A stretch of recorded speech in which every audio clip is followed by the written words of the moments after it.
Due to the graphic nature of this program, viewer discretion is advised.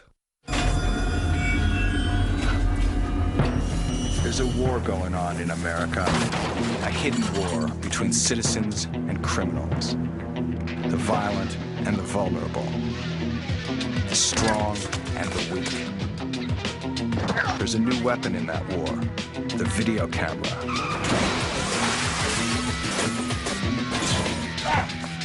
It can be a deterrent or an enforcer, in the hands of the police or private citizens. What you'll see tonight is graphic, troubling, and real. It's a frightening view of crime seen through police dashboard cameras, hidden surveillance cameras, and undercover stings. Videos made by those who uphold the law and those who break it. What you'll see is the hidden face of crime and the exhilarating triumph of justice. You are under arrest, okay? Right?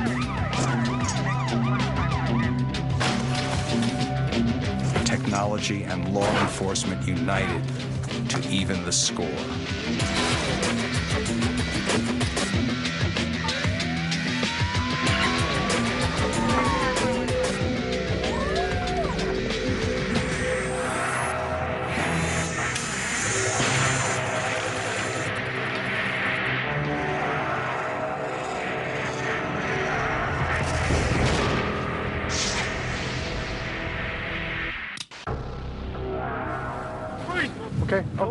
Okay, dude. Okay. What do you want? I don't want anything. Drop your gun. Okay. Socorro, New Mexico, the middle of nowhere. Put everything down, okay? Officer Michael Applegate struggles for his life. The unblinking video camera on his dashboard records his horror and his desperation. This videotape serves as both witness and evidence. For over 20 years, video has offered a direct, unflinching view of crime and those charged with committing it. Patty Hearst, daughter of a prominent family turned revolutionary, brandishing a rifle in a bank robbery. Abscam, 7 U.S. congressmen taking bribes from FBI agents posing as sheiks. We'd like to give you some money. Automobile superstar John DeLorean allegedly selling cocaine to finance his ailing company. Washington, D.C. Mayor Marion Barry smoking crack. I've been tooting a lot. I've been doing that too. Now video is everywhere, used by police, private investigators, and even ordinary citizens to capture the hidden face of crime. You better leave, because we're calling the cops. Oh my God, there's been a bat! Hey! The police are coming! All over the road. Going down the center of the line now. Video vigilantes roam the highways in search of drunk drivers. I've been following him. He's drunk. I know. I don't see how he lives with it. Can we lead anything? Neighborhood watchers use camcorders against theft, drug traffic, and prostitution. Just as detectives work undercover to catch car thieves and murderers, mothers now video bust babysitters. There is no place where criminal activity might occur that a camera doesn't monitor. And who is more vulnerable and in need of protection than a lone clerk? Orlando, Florida. An armed robber enters a convenience store. The clerk tries to call for help, but it is too late. Out of view of the camera, the robber knocks the clerk unconscious. Seconds later, customers enter the store and, thinking the bandit is the clerk, ask for help.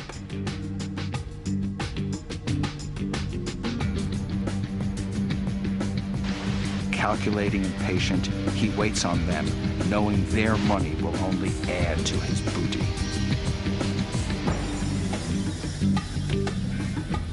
Meanwhile, the clerk lies out of sight, still unconscious.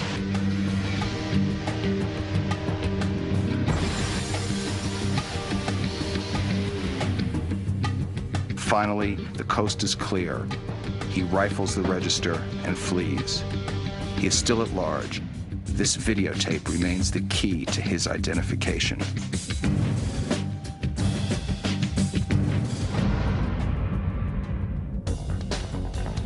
Corpus Christi, Texas. A pair of nervous robbers take over the counter of a store. One wields a police-style stun gun, but doesn't understand it must touch the victim to be effective. Right now! The clerk protests. She'll open the cash drawer, but the second bandit, jacked up and jumpy, smashes it open.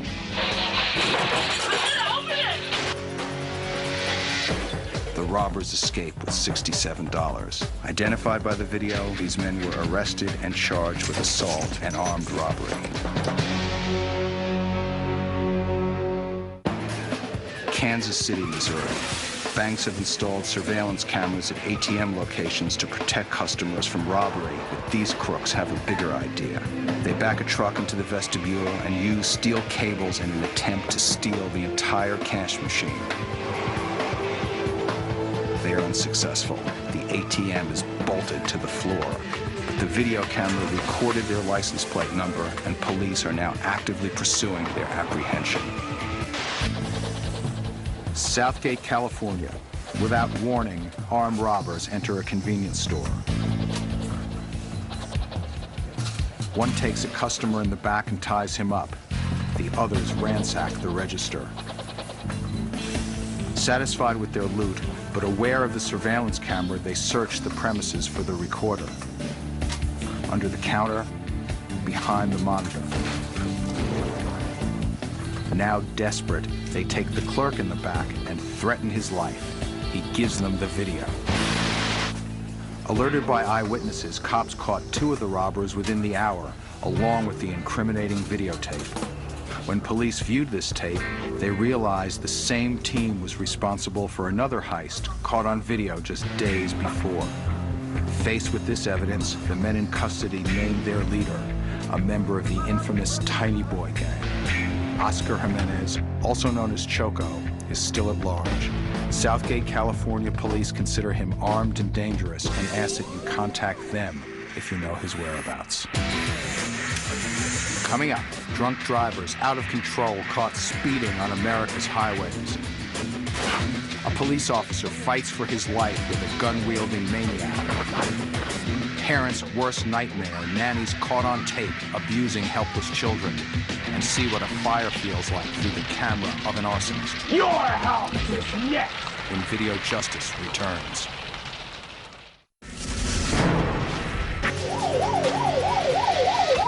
There you go. Ask a cop why video, and you'll get a straight answer. The camera doesn't lie. It always tells the truth. Hands up! No one can deny the benefits of a silent watchdog, both enforcer and protector, as officers pursue their dangerous work. You are under arrest. Cannot do this. And in court, the testimony of the video camera is powerful and incontestable. I use the video camera as a weapon. That's my backup when I go to court. The defense attorney can go against what we say on the stand. They can try to dispute our actions. But once they see that video camera and they see the tape going, they can't fight that at all. Nowhere in police work does the recollection of events differ as much between police and suspect as in the case of DUIs. Drunk driving.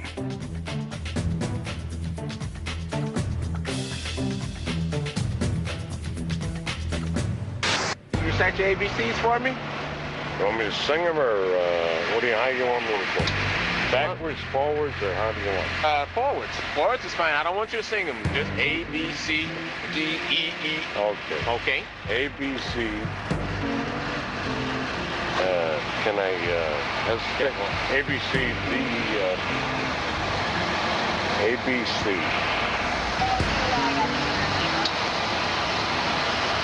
Wait a minute. We're going to use this smooth crack as a line. Okay, you're going to stand 1 foot. No, don't start yet. The left hand first? Yeah. All right. Okay, keep your head back. And your eyes closed. I get a little dizzy when I go back. Okay. I'm just telling you. All right. You have to have your eyes. Hold my glasses. Have to have your eyes closed. Just stand there, just like this. Heel touching your toe. Okay, right on this line, just like that. What you're gonna do is take 9 steps. You understand that? Close your eyes. Your eyes are open. They're closed now, man. They're closed. I'm telling you. You want a lefty, a righty, a lefty, a righty? What do you want? Okay. What the do you want? Yeah, 9 steps.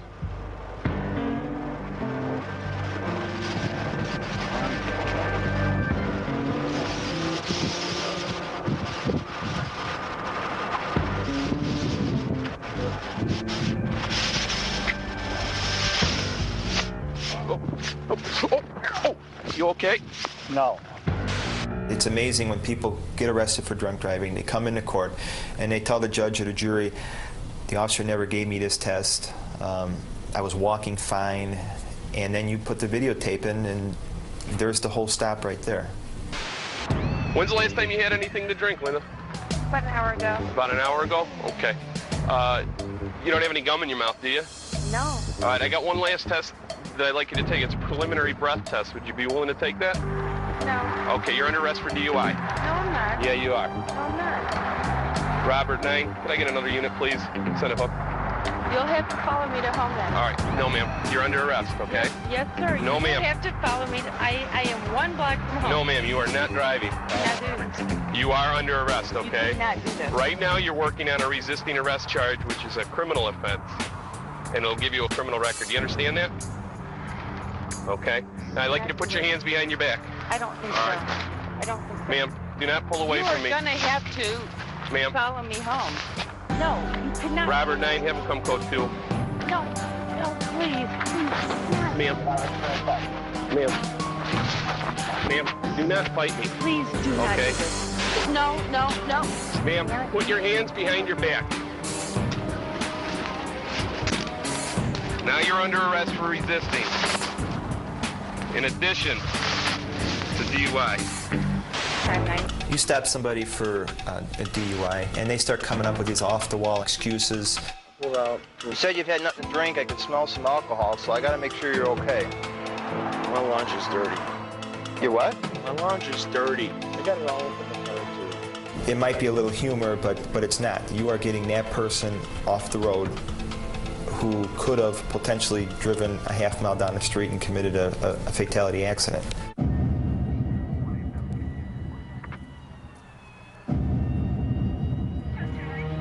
Drunk driving is this country's most frequently committed violent crime, last year resulting in over 17,000 deaths. Video captures not only the truth behind the crime, but also its real-life drama. Bracy, Virginia. A highway patrolman's dashboard camera sees everything as the driver of a stolen BMW eludes capture at 120 miles an hour.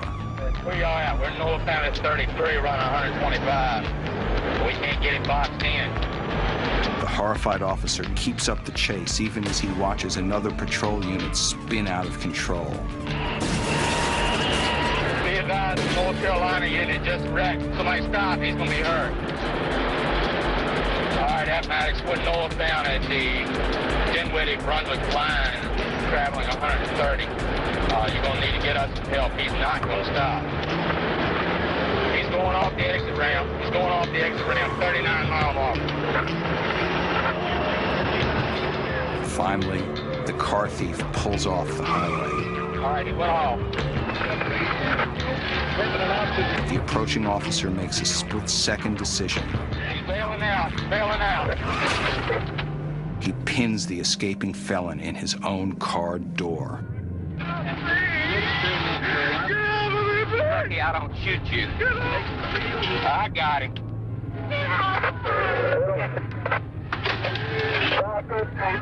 What I do, man? Get on the ground! Get on the ground! Where? He's charged with speeding, failure to stop, auto theft, possession of cocaine, and possession of a handgun. Ironically, the suspect has charged the police with using excessive force in his apprehension. The videotape will serve as key evidence in both matters. Come back over here. Policemen will tell you that most of their work is ordinary and uneventful, but when it turns bad, it turns real bad. Okay, dude. Okay, come on. That was the low point of my entire life, I think. When you're looking down the barrel of a .38 automatic, it's a real bad feeling. Southbound I-25 with the beige four-door North Carolina Henry Tom. Socorro, New Mexico. Officer Michael Applegate pulls over a car for a routine infraction, speeding. Okay, dude. Okay, come on. I don't want anything. Drop your gun. Okay.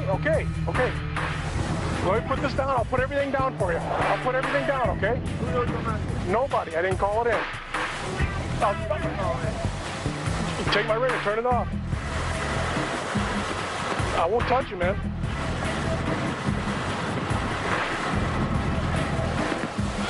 Turn it off. Put the gun away, all right? Be cool about this. I don't even know who you are, man. Why'd you pull over? Because you were speeding. You want me to turn my radio off? I'll turn my radio off, okay? I'm cool. You want me to give it to you? No, turn around.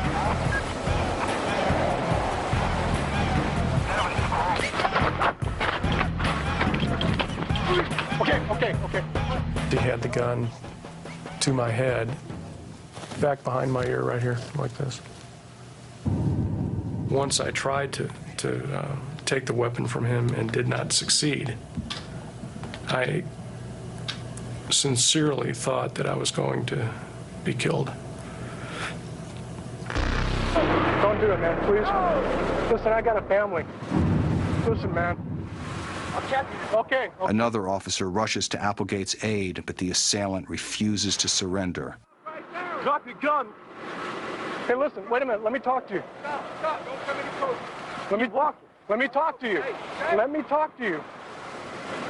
Let me just, listen, let me tell you something. Just so you don't get your ass in hot water, take your finger off the trigger and keep the gun there, just so it doesn't go off accidentally, okay?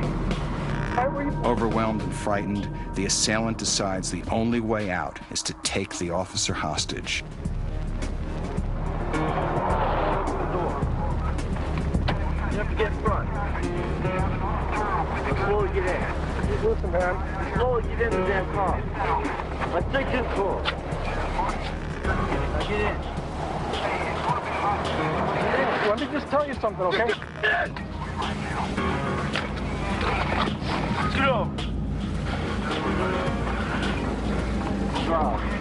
With a loaded gun at his temple, Officer Applegate is now at the mercy of the assailant and his accomplices. What none of them know is that the other officer has radioed ahead for a roadblock. We drove approximately 12 miles south on the interstate. As we were top of the hill, just coming into Socorro, the state police had a roadblock set up, and that was the best thing that I'd ever seen in my life at that time.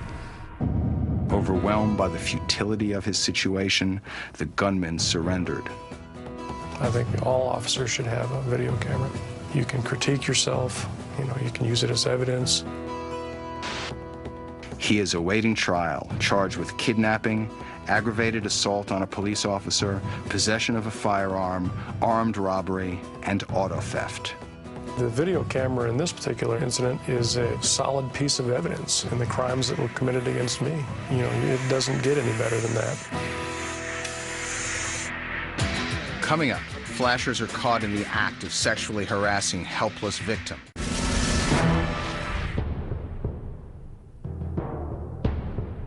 This is the view from inside a drug deal.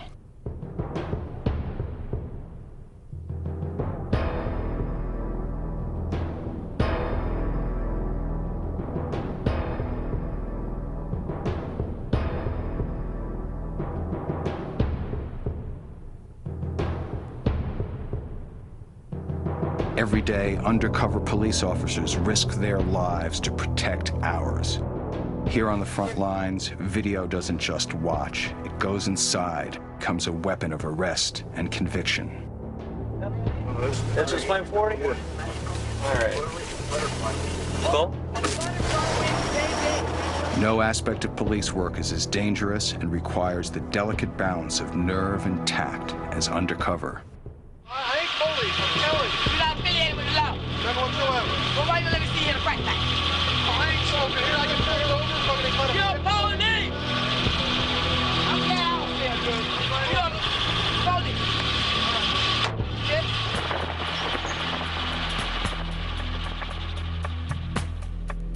To be an undercover cop, it takes a little bit of being crazy, a little bit of stupidity.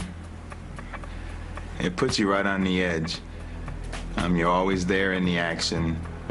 And with the video camera there, you have so much proof. There's no disputing it whatsoever. For Officer Rick White, it's just another day on the job, only his job is buying drugs and busting dealers. We were doing a countywide operation, and they wanted me to try this one street. It's a dead-end road. And as I started to turn onto this street, I noticed there was a large 20 or so people standing where the drug dealers always stood.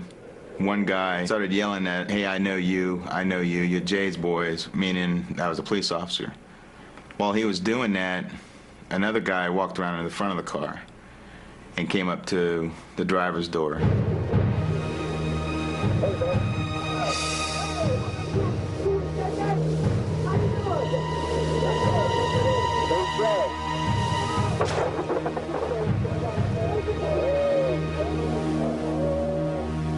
Next thing I remember, I woke up in the hospital. The video camera caught this guy looking in the window, standing there with a smile on his face. He bent over and picked up this large piece of concrete, and then he just drew back as hard as he could and threw it straight through the window and hit me in the head with it.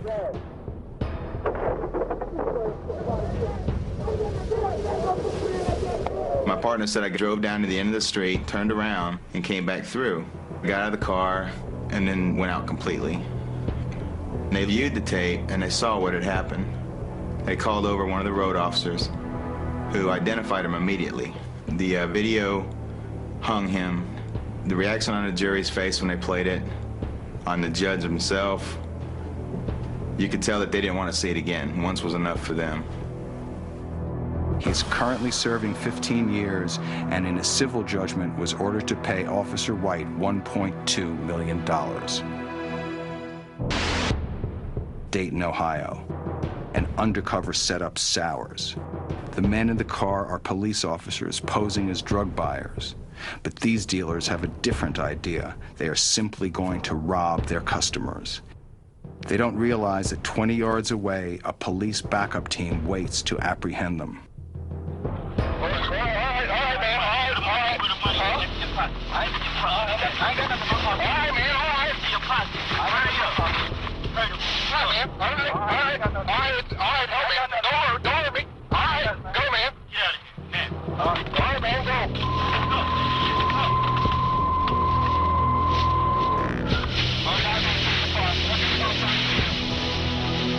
Backup officers rush to their aid, capturing the dealer and his accomplice.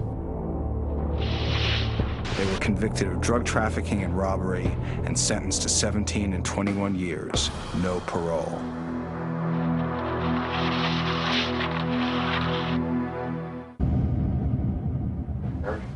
You're not a cop, are you? Oh, man. La Crosse, Wisconsin. A desperate husband solicits a gun for hire to kill his estranged wife in the hope of ending a prolonged and bitter divorce. What's the chances of removing her, making her disappear? That too tough? That can be done. No. That too tough for you? No, that can be done.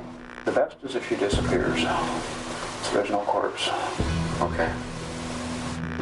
All right. Do you care how it's done? I mean, do you want to go quick or sleep or suffer? What's make any difference? Just go on. Out of here. Yeah, make it easier on yourself. But I don't want it done this week. You mean this fall coming? Yeah, my son's birthday. That just won't be right. No, if she's not there, she may be with her boyfriend, though. Well, that's going to be a problem. I mean, the price is going to double if there's two there. Well, if he's in the way, take him off. You pay for that? I'd make it right with you. What he does not know is that this hitman is in fact a police officer, pretending to be a sadistic killer to draw the husband out. You know, sometimes, you know, I have done things or I make it look like an accident. You know, does she have stairs in that house? Is it a two-story? Basement stairs. You know, I could, like, maybe snap the neck and then throw her down, and it might look like she fell down the stairs. That might work. But this is something you gotta want to do. You want this done. Okay, because I'm gonna do it for you. Okay. All right, man. Well, that's all I got then. He was convicted of attempted murder and sentenced to 35 years in prison. The details of the divorce have yet to be settled. Video technology can also be a powerful and positive aid to rescue work. Fairfax 3, he's running towards Route 1. Repeat, running towards Route 1, towards the wooded area. We need somebody up on Route 1. I got him in the light. Fairfax, Virginia. Police helicopters scour a neighborhood with infrared video in search of a man threatening suicide. K9, what's your location? As police approach, he sits on the ground and aims the gun at his head. Police on foot, guided by an officer on the chopper, leap in and save his life. Okay, we have officers that have just tackled the He was arrested and remanded for psychiatric evaluation. Yeah, where's the gun now? Gun! Okay, I think he had tossed the gun away. It looks like he's gonna be in custody. Coming up, sexual perverts caught in the act by their disgusted victims. A violent nanny's abusive rage, videotaped by a child-shocked parent. The most terrifying view of fire you've ever seen through the eyes of the arsonist. As private citizens saw how powerful a weapon video had become, they began to arm themselves. Not with guns, but with cameras. You're on camera, dude. Private citizens can get into neighborhoods. I shouldn't say that we can't get into, but when we get there, everybody knows the police are here. Yo, follow me! And they stop their activity. These video vigilantes patrolling their neighborhoods with video cameras have become the new posses of our day. Phoenix, Arizona. Fed up with an explosion of crime and frustrated by police who couldn't do anything against lawbreakers they couldn't see, Walter and Colleen Ainsley took to the streets with their video camera.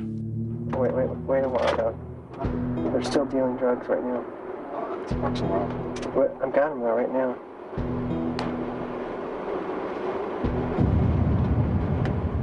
My first reaction to filming someone was, if they look over here, we're dead. 2:15 a.m. It's the kind of scene that happens sadly any night, anywhere in America, where unseen means unsolved.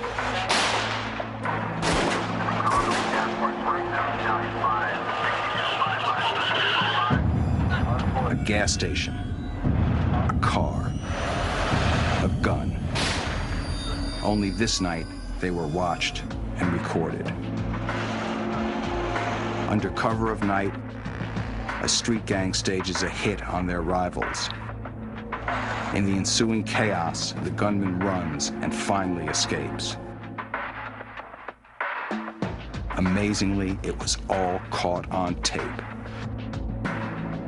Photographing bad guys is not a game. It's a serious decision in your life to determine your environment. The suspects were arrested, identified by this video. It was the third shooting at that gas station that month. There's a tradition in America of people wanting to take matters into their own hands. People are frustrated that crime-fighting strategies have not been effective. And if buying a video camera is an effective way of driving these people out of their neighborhood and making it safer, that's a good thing. The worse the bad guy is, the less he wants contact with the good guy. You've got the camera, the law's right behind you, it's time to book. The Ainsley's crime-busting footage has led to more than 100 arrests and encouraged other Phoenix residents to do the same. There have been a lot of changes in Phoenix in the 8 years I've been working as a police officer, and I think a lot of them are because of the video cameras. and I can see it being helpful in the future as well. No criminal predator is more elusive than one who relies on being unseen and unobserved. Stuart, Florida. Imagine this, a man outside your window, watching, peeping, lurking. And then, just when you sense he's there, he's gone. Fed up, Sally Hain planted a video camera in her laundry room and caught this pervert in the act. She took the tape to the police. He was arrested for lewd and lascivious behavior. The videotape makes it real what exactly a pervert is and what exactly a pervert does. And we're talking about sex offenders here. New Smyrna, Florida. Disgusted by the behavior of a neighborhood flasher, Lisa Davis approached the police, who told her there was nothing they could do, not without solid evidence. So she set up her own video stakeout. What she recorded was a day-to-day chronicle of his arrogant indecencies perpetrated as she goes about her chores, doing her laundry or taking out her trash.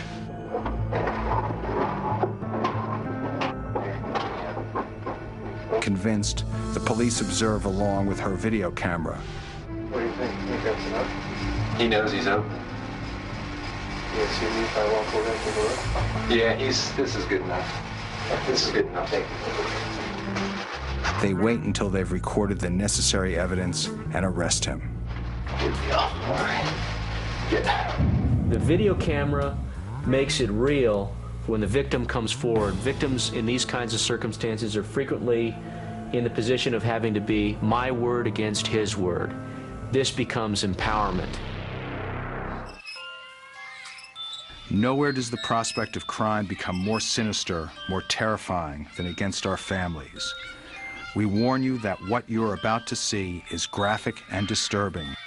Powerful testimony to the benefit of video surveillance and the growing use of nanny cams. Houston, Texas. A young couple hire a live-in nanny to care for their year-old son, Peyton, who soon begins to exhibit behavioral problems. At first, they seek a medical explanation. Peyton had been pulling out his eyelashes. He wasn't eating properly, wasn't gaining weight. His speech was very, very delayed. I'd taken him back and forth to the doctor on numerous occasions. Peyton's grandmothers noticed the child's strange reaction to the nanny and encouraged the couple to investigate her. I really didn't think that there was anything going on in my house. We thought, okay, this is going to make them hush up and we won't have to listen to this anymore because we love Kathy. We think everything's wonderful here. It couldn't be any better. And so by putting the camera in the house, we just thought, well, everybody will leave us alone now. What the camera recorded is every parent's worst nightmare.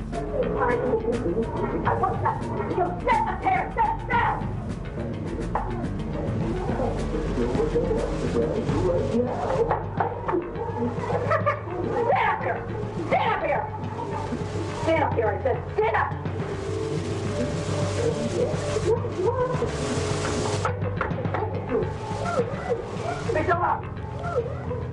I had nearly passed out when I saw what was on the tape. Absolutely the opposite of what I thought was going on in my house was going on in my house. She was verbally and physically abusing my child. I'm new to being a father and everything, and I just felt like I had not done a good job of protecting my child.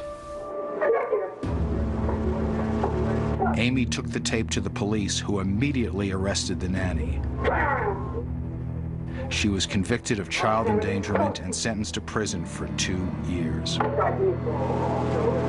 I guess the reason I feel that it's important for people to see this tape is so that they can really realize that this can happen to them. We're normal people. We lived in a normal home, in a normal small town. This can happen no matter where you live. It made a believer out of me that a video camera can save your life.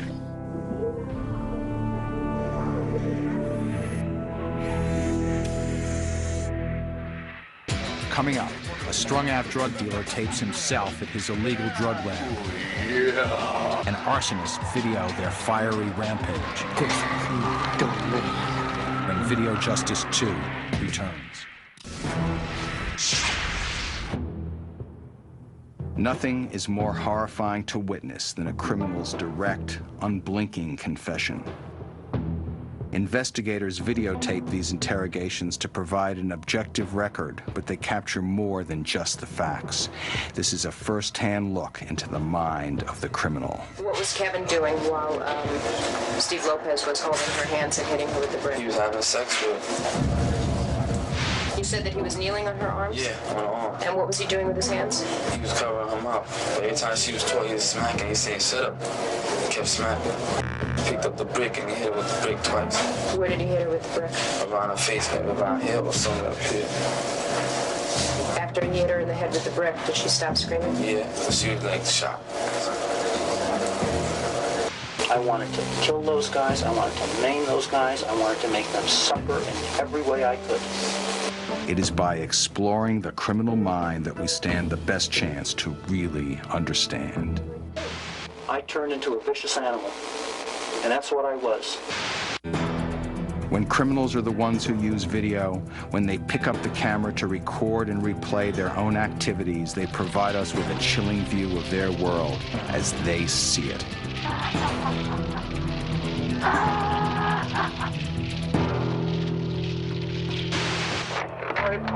Riverside, California. Police discovered this home video among the contents of an abandoned drug laboratory.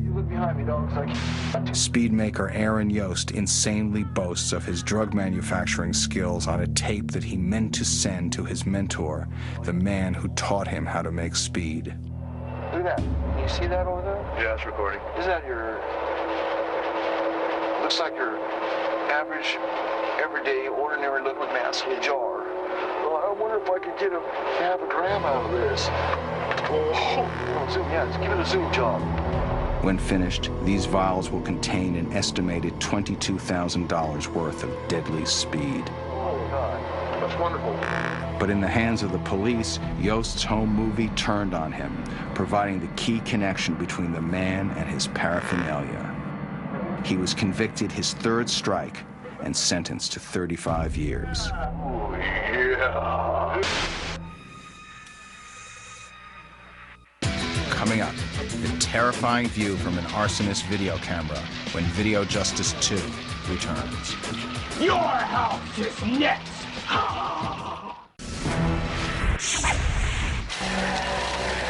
Look at the fire.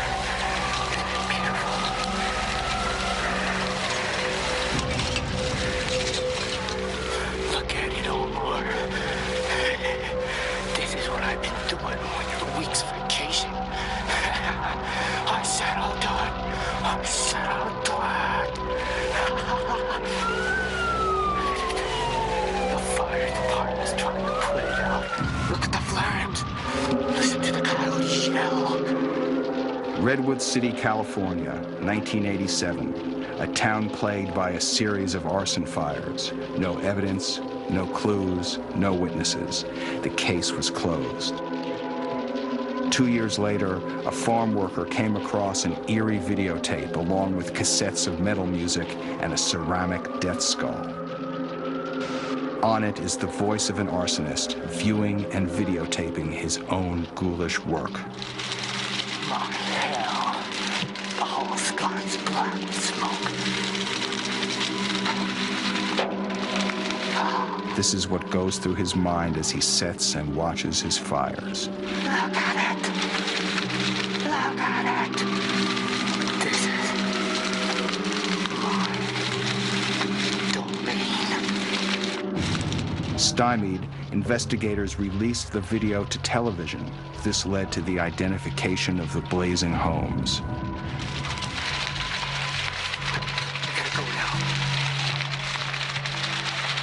Remember me. Good night, ladies and gentlemen.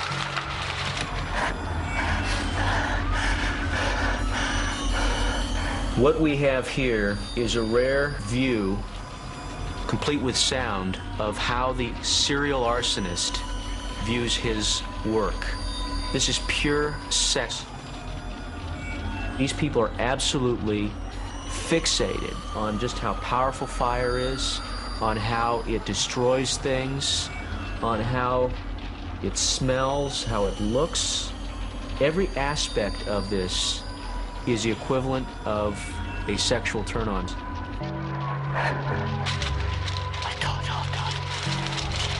Take a good look at that. And you tell me, then I set fire. Armed with the videotape, Redwood City detectives tracked down the teenage pyromaniacs. When they were arrested, a bizarre cache of tapes was discovered. They'd videoed newspaper headlines of all their devastation, a chronicle of over 60 other arsons. Not only do they get off on the power to create these flames, but they also get off on the power to have the whole community in uproar over their activities. And he's tracking it, like they usually do.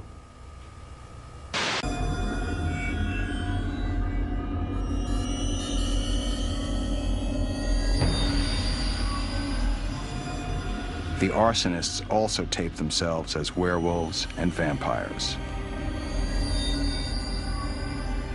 The primary arsonist in this case was not very talkative. He was very difficult to interview. He was very quiet and withdrawn and very afraid. And at one point, he broke down and cried. He just turned out to be a troubled youth. Arsons are very hard to investigate. And this case was closed at the time this tape came to our possession. So without this tape, the case would not have been reopened and it would not have been solved. Your house is next. The teenage arsonist received psychiatric treatment. Since that time, there have been no more fires.